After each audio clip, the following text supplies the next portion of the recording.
De la 13e chambre a décidé de renvoyer le dossier. Alors, elle m'avait pas prévenu, ce qui aurait pu se faire de manière courtoise à mon égard et puis à votre égard et à l'égard de Alex hier la semaine dernière, parce que je l'avais eu au téléphone pour l'organisation de l'audience. Et comment ça s'est passé concrètement, c'est qu'elle m'a appelé avant le début de l'audience à 2h pour me dire qu'elle envisageait donc de se déclarer incompétente, ou en tout cas que l'affaire soit jugée par 3 magistrats en formation dite collégiale.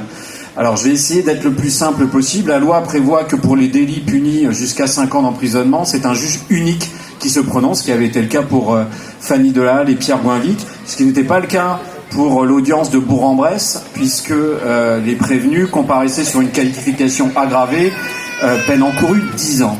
Donc là, c'était forcément 3 magistrats qui s'étaient prononcés à Bourg-en-Bresse. Lyon a retenu une qualification différente, un vol puni de 5 ans d'emprisonnement pour les décrocheurs et une dégradation de biens publics, donc 2 ans encourus. Donc normalement, c'est le juge unique qui se prononce, qui doit statuer sur ces faits.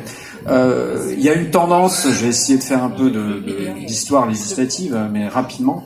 Voilà, il y a une tendance dans notre système juridique à ce que les dossiers soient de plus en plus pris par un seul juge, un juge unique, parce que évidemment on manque de magistrats, parce que 3 magistrats qui doivent statuer sur des procès, c'est plus compliqué à organiser, donc de plus en plus, et encore la loi du 23 mars dernier a accru la compétence des juges uniques, puisque maintenant ils sont compétents pour les délits punis d'une peine de 5 ans d'emprisonnement. Avant c'était 3 ans. Donc normalement l'audience aurait dû avoir lieu aujourd'hui, parce qu'on était dans les clous, 2 ans encourus, comme ça avait été le cas pour Fanny et Pierre, puisqu'on était là aussi en dessous de 5 ans.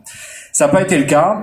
Il y a une disposition du Code de procédure pénale, alors qu'on n'utilise absolument jamais, puisque les juges ne renvoient jamais en collégial, sauf vraiment quand ça devient trop compliqué à l'audience. Mais là, plus on se débarrasse des dossiers, mieux c'est. Plus c'est jugé, plus il faut les sortir des stocks, mieux c'est.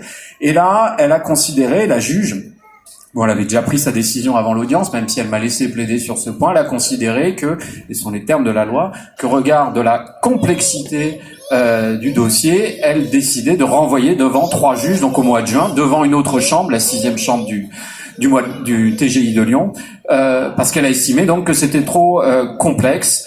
Elle l'a dit à l'audience, au regard des faits, au regard de la défense et au regard des problèmes juridiques. Alors, je vais pas mettre ma langue dans ma poche, parce que là, je peux la sortir, parce que je pouvais pas faire l'audience. On m'a demandé mon avis, même si je savais que c'était plié déjà. Voilà, bon, c'est un énorme foutage de gueule, faut pas se cacher.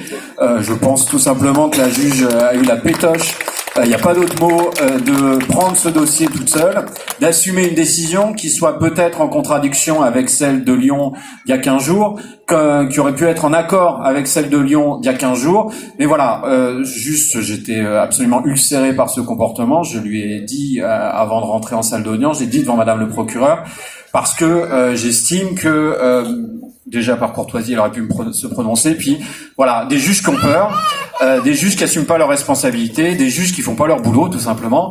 Voilà, ça me fait peur, parce que je me dis que on en a besoin des juges. On n'est pas forcément d'accord, moi le premier, mais en tout cas un juge qui a peur d'une mobilisation, a peur de s'avancer, a peur de statuer, a peur de se prononcer au regard des arguments de défense qu'on avait soulevés la semaine dernière et que j'avais soulevés et qui sont pas nouveaux. Hein. L'état de nécessité, j'invente rien, nous n'inventons rien dans ces dossiers avec les autres confrères avec lesquels on travaille. Voilà, j'estime en tout cas que le juge a eu tout simplement la pétoche de statuer cet après-midi et à renvoyer à plus tard. Alors pour vous et pour Alex et pour toutes les autres personnes qui seront amenées à comparaître, voilà, j'ai envie de vous dire une seule chose, continuez.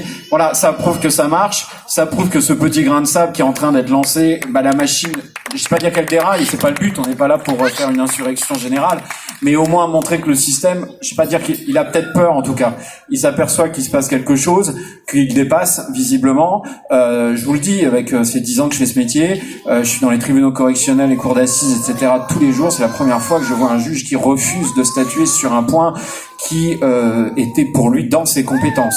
Donc voilà, ça doit vous amener, alors je vais pas vous dire d'aller recouvrir tout le Grand Lyon tous les soirs, mais voilà, la juge a eu peur, mais vous, n'ayez pas peur de le faire, n'ayez pas peur d'assumer vos obligations, d'assumer vos actes, parce que votre mobilisation parle, les touche. Vous avez un juge indépendant qui refuse de se prononcer. Vous avez un juge indépendant qui, il y a 15 jours, a prononcé une relaxe.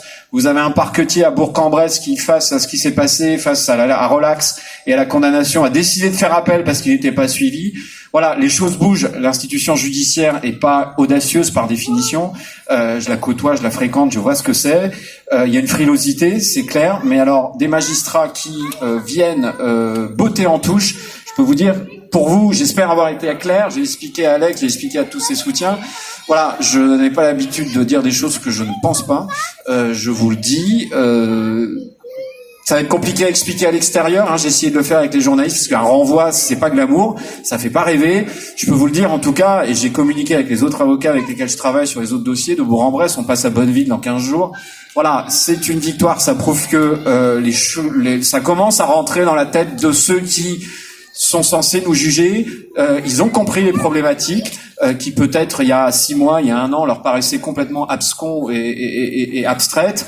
C'est pas le cas. Ils jugent des hommes, ils jugent vos actions. Ils ont compris que ce qui se passe actuellement, c'est pas des bouts de papier collés sur un bâtiment. C'est une prise de conscience collective, individuelle et collective. Donc je ne peux que vous inviter, alors pas aller en garde à vue tous les soirs, mais en tout cas au moins à continuer ce que vous faites, parce que la machine se grippe peut-être, en tout cas il y a une prise de conscience, y compris chez ceux qui portent une robe noire. Merci.